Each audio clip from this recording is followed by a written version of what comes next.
नमस्कार, आप देख रहे हैं साधना प्लस और मैं हूं आपके साथ पूजा अग्रवाल। बुलेटिन की शुरुआत करेंगे, लेकिन उससे पहले नजर इस वक्त की हेडलाइंस पर।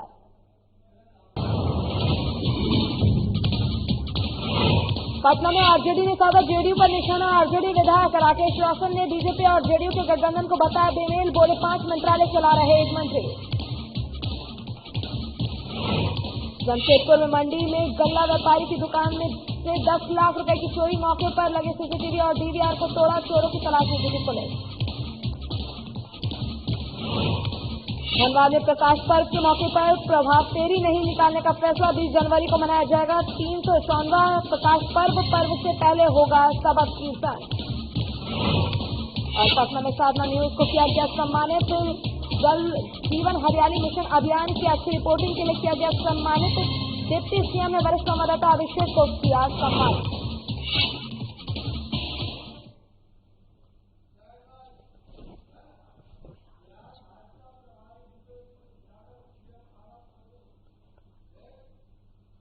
और बुलेटिन की शुरुआत करेंगे इस वक्त की बड़ी खबर के साथ। आपको बता दें कि बिहार बीजेपी प्रभारी भूपेंद्र यादव सीएम आवास पहुंचे हैं और बीजेपी के प्रदेश अध्यक्ष डॉक्टर संजय जायसवाल सीएम आवास पहुंचे। उप मुख्यमंत्री तारकेश्वर प्रसाद और रेणु देवी भी शामिल हैं। सीएम नीतीश कुमार से मिलने बीजेपी नेता सीएम आवास पहुंचे हैं।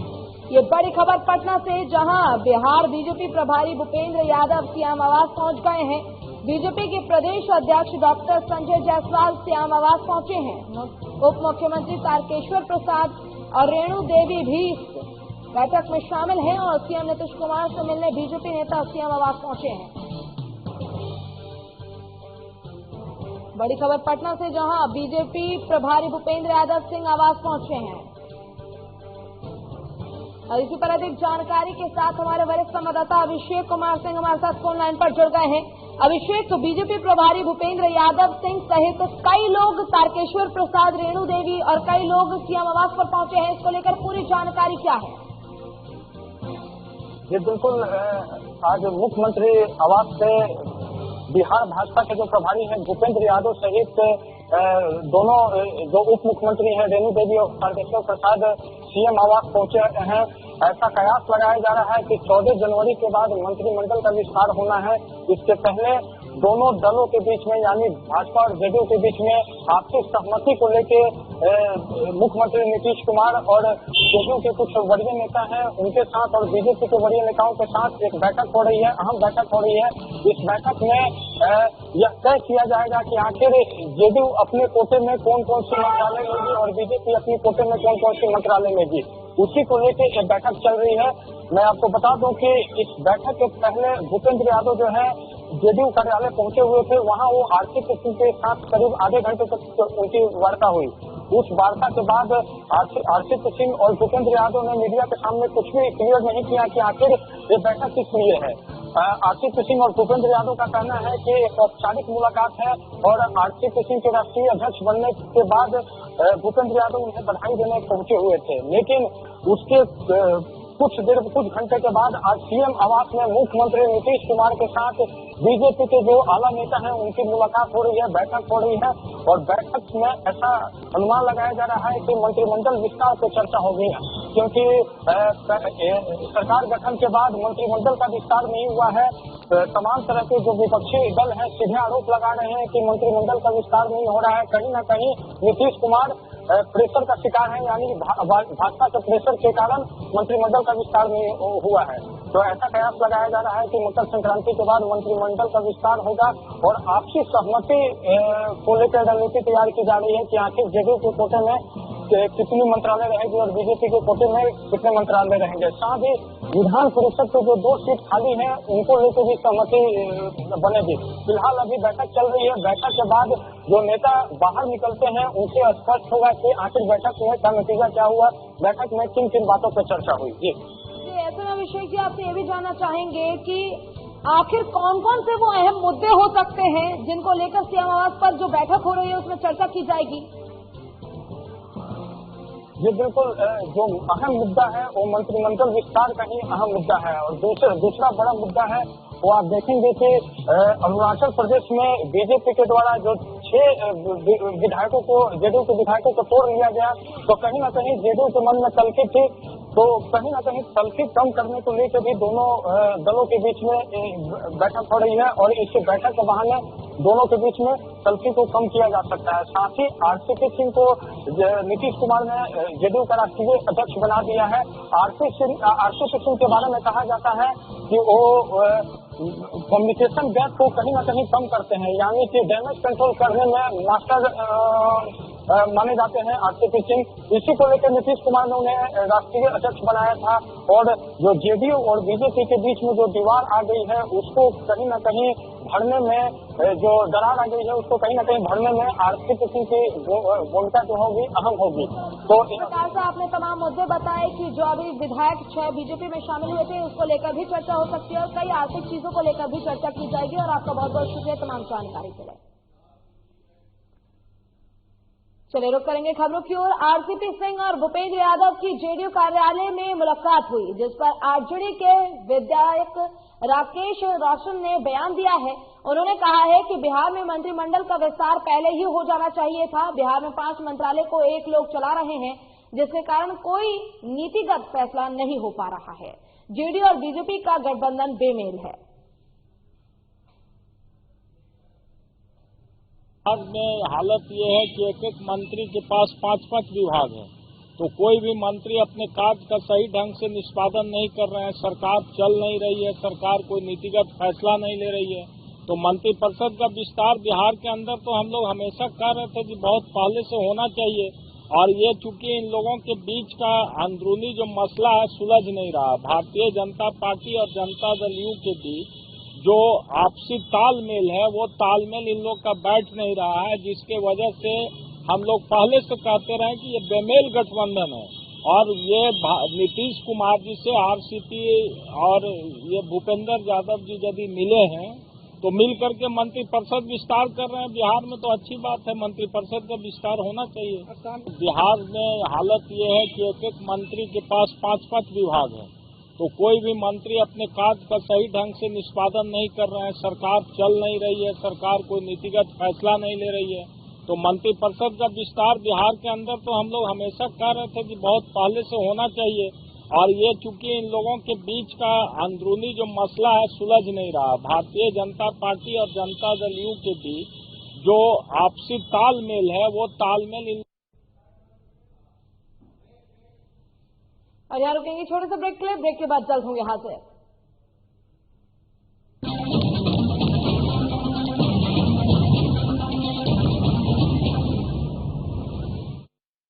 मैं हेमंत सोरेन सत्य निष्ठा से प्रतिज्ञान करता हूं कि मैं विधि द्वारा स्थापित भारत के संविधान के प्रति सच्ची श्रद्धा और निष्ठा रखूंगा। शपथ ग्रहण के कुछ घंटे बाद ही मंत्रिपरिषद की बैठक, और जिस पत्थलगड़ी ने राज्य को अशांत कर रखा था उसका समाधान हुआ। हजारों ग्रामीणों पर दर्ज प्राथमिकी वापस लेने का आदेश जारी। महिलाओं के खिलाफ हुए अपराध की त्वरित सुनवाई के लिए 22 फास्ट ट्रैक कोर्ट के गठन को मंजूरी। गरीबों के असाध्य रोगों के बेहतर इलाज हेतु 5 लाख तक की सरकारी मदद को अमली जामा पहनाया गया। जरूरतमंदों को भोजन उपलब्ध कराने के लिए 6595 मुख्यमंत्री दीदी किचन, मुख्यमंत्री विशेष किचन, 1300 दाल भात केंद्र, राज्य भर के अस्पतालों में isolation ward, Covid ward, oxygen युक्त बेड, आईसीयू, वेंटिलेटर और संक्रमण के जांच की व्यवस्था हुई। अब जरूरत थी प्रवासी श्रमिकों को वापस लाने की। देश में सबसे पहले यही से पहल हुई और 484 श्रमिक एयरलिफ्ट 8.50 लाख श्रमिक भाइयों को श्रमिक स्पेशल ट्रेन से वापस लाया गया। 25 करोड़ मानव दिवस का सृजन एवं 20,000 करोड़ पारिश्रमिक देने के लक्ष्य के साथ योजना लागू की गई। श्रमिकों की मेहनत को सम्मान प्राप्ति के लिए बीआरओ से एमओयू हुआ और देश की सीमा पर सड़क निर्माण में संलग्न हुए। झारखंड की भावना को प्रतिबिंबित करने वाले राज्य के नए प्रतीक चिन्ह का अनावरण हुआ। महिला सशक्तिकरण की दिशा में फूलो झानो आशीर्वाद योजना के जरिए शराब हड़िया के निर्माण और बिक्री में शामिल महिलाएं अपने जीवन में बदलाव की प्रेरक कहानियां कह रही हैं। 26,000 सखी मंडल की बहनों को बैंक लिंकेज के माध्यम से 370 करोड़ एवं 111 कुशल नर्स को देश के बड़े अस्पतालों में नियुक्त किया गया। इस कड़ी को और सशक्त करते हुए 22 युवतियों को कपड़ा उद्योग में नौकरी दी गई। खेल के क्षेत्र में विश्व भर में परचम लहराने वाले झारखंड को 20 साल बाद 24 जिला खेल पदाधिकारी मिले, उनकी नियुक्ति सुनिश्चित हुई। इस तरह झारखंड अपने सीमित संसाधनों के साथ विकास के सभी सोपान तय कर रहा है ताकि राज्य की समृद्धि एवं समावेशी विकास की परिकल्पना को साकार किया जा सके।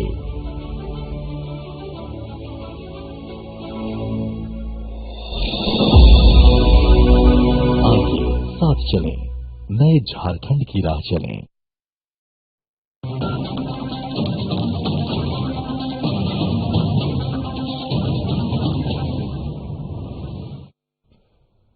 और ब्रेक के बाद एक बार फिर से स्वागत है आपका। रुख करेंगे खबरों की ओर। अरुणाचल प्रदेश में अपने विधायकों के दल बदल के बाद बीजेपी से नाराज जेडीयू ने अब गम भुला दिया है।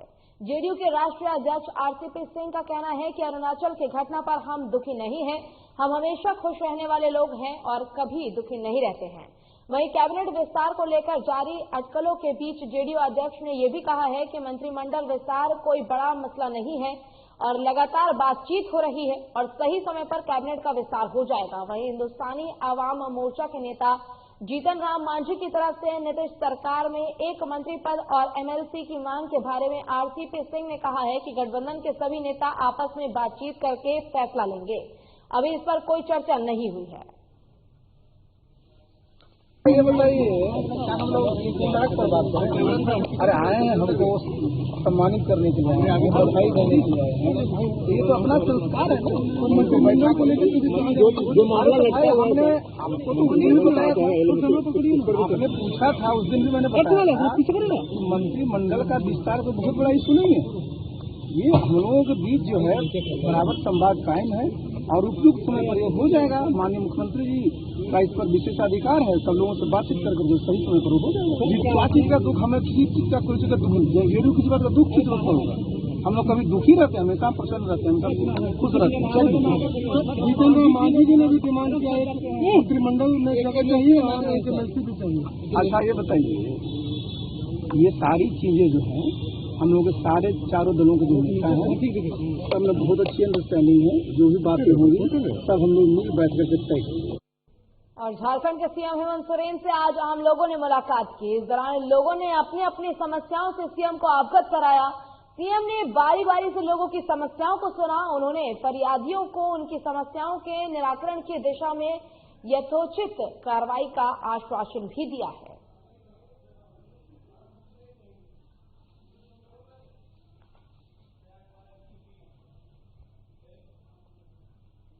पशुपालन मंत्री मुकेश साहनी शेखपुरा पहुंचे, जहां कार्यकर्ताओं से मुकेश साहनी का भव्य स्वागत किया। बता दें कि पशुपालन मंत्री मुकेश साहनी का कार्यक्रम बरबीघा के पटेल नगर में वीआईपी पार्टी के प्रदेश अध्यक्ष अशोक चौहान के आवास पर निर्धारित किया गया, जहां मुकेश सैनी ने पार्टी के नेता और कार्यकर्ताओं से मुलाकात की। वहीं इससे पहले उन्होंने बिहार के पहले मुख्यमंत्री डॉक्टर श्री कृष्ण की प्रतिमा पर माल्यार्पण किया और कार्यक्रम के बाद पशुपालन मंत्री मुकेश सैनी ने मीडिया से बात करते हुए कहा कि सरकार में सब कुछ ठीक चल रहा है। इस दौरान मुकेश सैनी ने सरकार में किसी तरह के बिखराव से साफ इनकार किया है।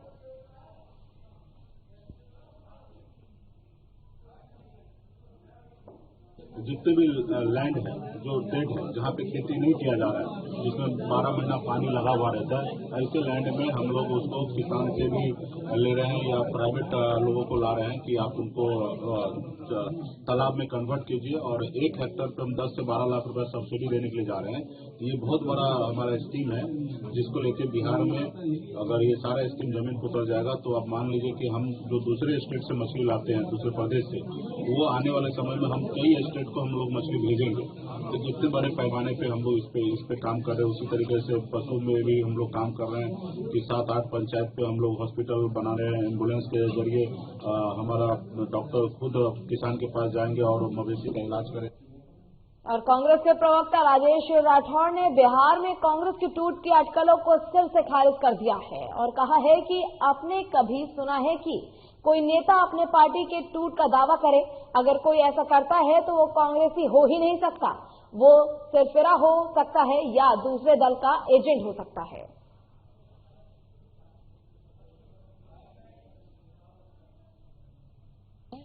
जो अपने ही पार्टी के तोड़ने के दावा अपने लोग कर रहे हों, अगर जो आदमी कांग्रेस को तोड़ने के दावा कर रहे हैं या टूटने के दावा कर रहे हैं, इसे स्पष्ट है कि वह व्यक्ति कांग्रेसी हो ही नहीं सकता।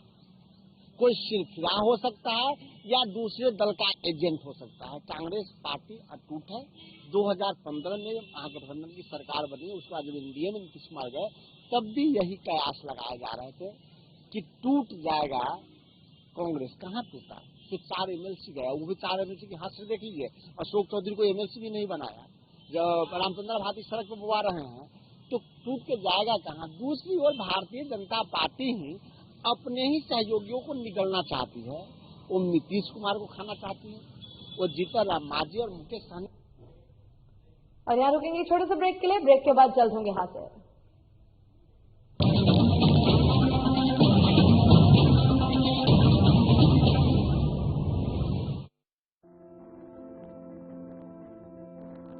कोरोना का संकट अभी टला नहीं है, इसलिए लापरवाही बिल्कुल नहीं। जब भी घर से बाहर निकले मास्क जरूर लगाएं। दूसरी बात, एक दूसरे से कम 2 गज की दूरी बनाएं। और तीसरा, अपने हाथों को साबुन से अच्छी तरह बार बार धोएं। यदि हम इन सभी मुख्य बातों पर अमल कर लें तो कोरोना वायरस के संक्रमण से बच सकते हैं और हमारा राज्य कोरोना मुक्त हो सकता है। मेरे प्यारे झारखंड वासियों, कोरोना का जंग अभी जारी है। हम और आप मिलकर ही इस जंग को जीत सकते हैं। इसलिए सरकार द्वारा दिए जा रहे निर्देशों का पालन करें और विश्वास रखें, हम और आप मिलकर जरूर इस जंग को जीतेंगे। सूचना एवं जनसंपर्क विभाग, झारखंड सरकार द्वारा जनहित में प्रसारित।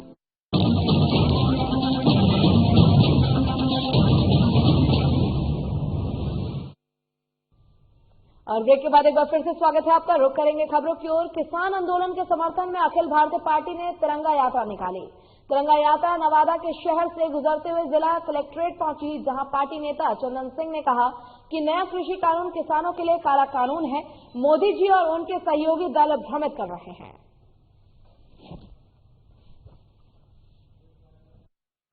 40 दिन से हमारे भारत के किसान भाई आज दिल्ली में इस कड़कड़ाती ठंड में 40 दिनों से इस काले कानून के विरोध में जो है डटे हुए हैं। उन्हीं के सपोर्ट में अखिल भारतीय परिवार पार्टी भारत के 22 राज्यों में 500 से अधिक फ्यूचर के लीडर जो है इस तिरंगा यात्रा में जो है किसानों के सम्मान में और साथ में एक साथ किया है। और इसी के लिए इस चरण में हम लोग नवादा में भी जो है अखिल भारतीय परिवार पार्टी के द्वारा किया गया इस झंडा मार्च और किसानों के साथ जो है कदम से कदम मिलाने के लिए झंडा मार्च हम लोग निकाले हैं।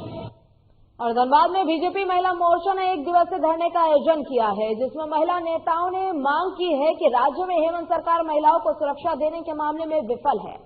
सूबे में भ्रष्टाचार, भय, दुष्कर्म, अपराध चरम पर है, जिसकी वजह से महिलाएं खुद को असुरक्षित समझ रही हैं। ऐसे में झारखंड की कांग्रेस झामुमो महागठबंधन और सरकार के मुखिया पद के मुख्यमंत्री हेमंत सोरेन को अविलंब इस्तीफा दे देना चाहिए।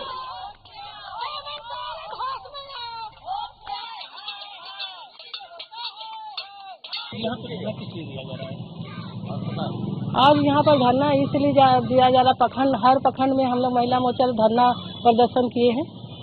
तो धनबाद प्रखंड में हम लोग महिला मोर्चा से आज प्रदर्शन इसलिए हो रहा है कि जो महिलाओं पर अत्याचार हेमंत सोरेन का सरकार पर हो रही है, उसको रोक लगाने के लिए हम लोग बार बार पुतला दहन कर रहे हैं, धरना लगा रहे हैं। और वो महिलाओं को सुरक्षा नहीं मिल रहा है, घर पे भी नहीं मिल रहा, बाहर पे नहीं, छिनताई हो रही है, लूटपाट हो रही है, महिला के साथ दुष्कर्म हो रही है। और हमारा हेमंत सरकार ने आंख, नाक, कान सब बंद करके बैठे हुए हैं। और गया नगर निगम के दिव्यांगत पार्षद नाजमा खातून को निगम बोर्ड ने श्रद्धांजलि दी है। निगम के सभागार में आयोजित शोक सभा में मेयर, डिप्टी मेयर और नगर आयुक्त सहित पार्षद शामिल हुए हैं। बता दें कि गया नगर निगम के वार्ड संख्या 35 की दिव्यांगत पार्षद नाजमा खातून को नगर निगम के सभागार में श्रद्धांजलि दी गई है। मेयर वीरेंद्र कुमार उर्फ गणेश पासवान, डिप्टी मेयर अखौरी ओकारनाथ उर्फ मोहन श्रीवास्तव, निगम आयुक्त सावन कुमार सहित निगम के पार्षदों ने 2 मिनट का मौन रखकर दिव्यांगत आत्मा की शांति के लिए प्रार्थना की।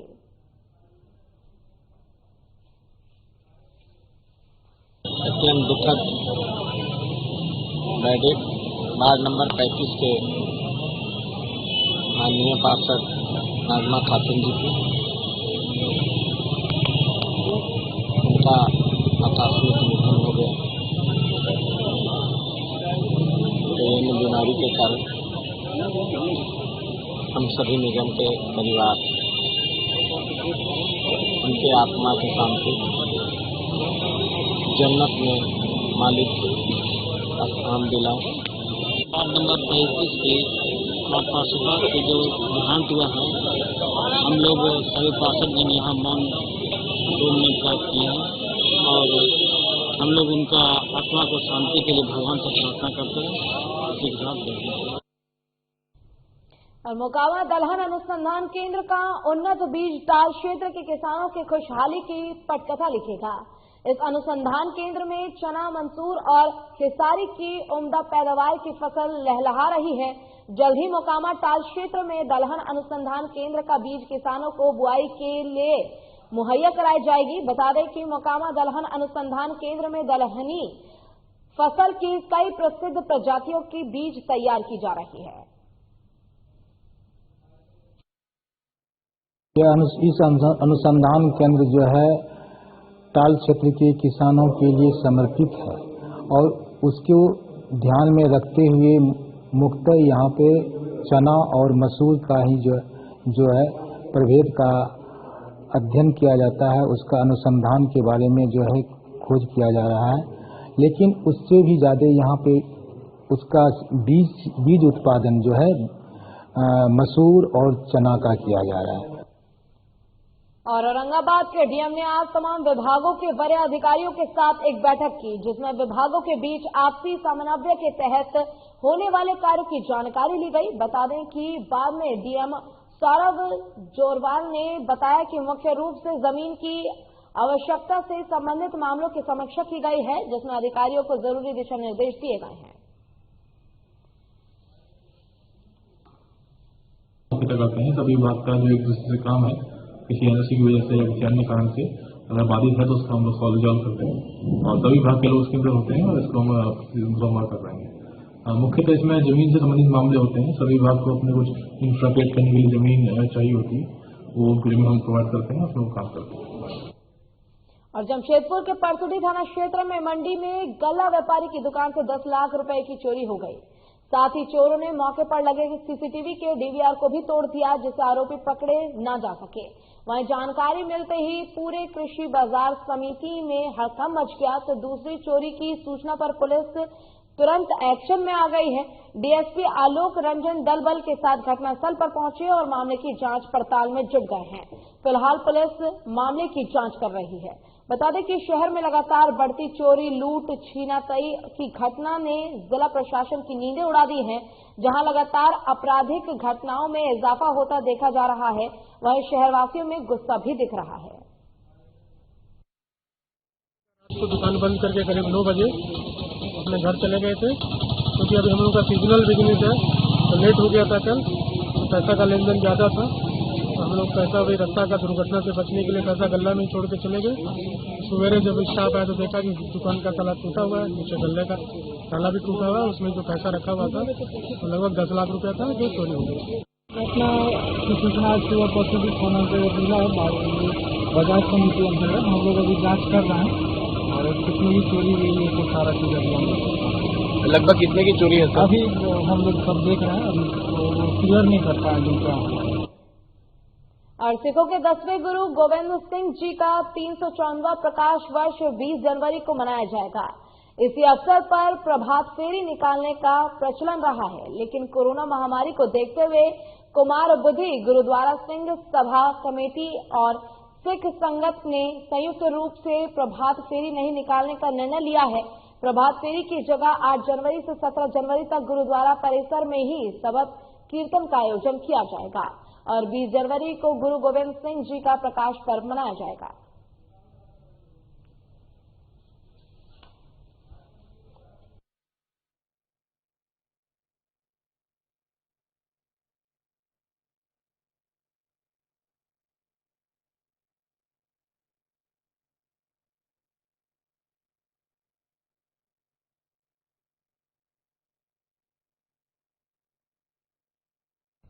और बिहार में जल जीवन हरियाली मिशन में अच्छी रिपोर्टिंग करने के लिए साधना प्लस न्यूज के रिपोर्टर को सम्मानित किया गया है। आपको बता दें कि साधना प्लस न्यूज के वरिष्ठ संवाददाता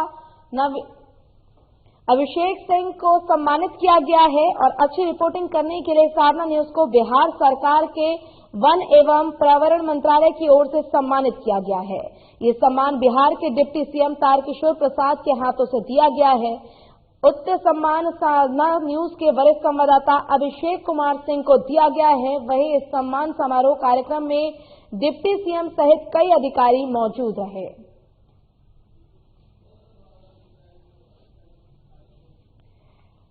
और बिहार में जल जीवन हरियाली मिशन अभियान की अच्छी रिपोर्टिंग करने के लिए साधना प्लस न्यूज के वरिष्ठ संवाददाता अभिषेक कुमार सिंह को सम्मानित किया गया है और उन्हें खुद डिप्टी सीएम तारकिशोर प्रसाद ने अपने हाथों से सम्मानित किया है। वहीं इस सम्मान समारोह कार्यक्रम में डिप्टी सीएम सहित कई अधिकारी वहां मौजूद थे। और आपको बता दें कि अच्छी रिपोर्टिंग करने के चलते साधना प्लस न्यूज के वरिष्ठ संवाददाता अभिषेक कुमार सिंह को सम्मानित किया गया है, सर्टिफिकेट दिया गया है। और इसी के साथ फिलहाल के इस बुलेटिन में बस इतना ही। खबरों का सिलसिला लगातार आगे भी जारी है। मुझे दीजिए इजाजत। नमस्कार।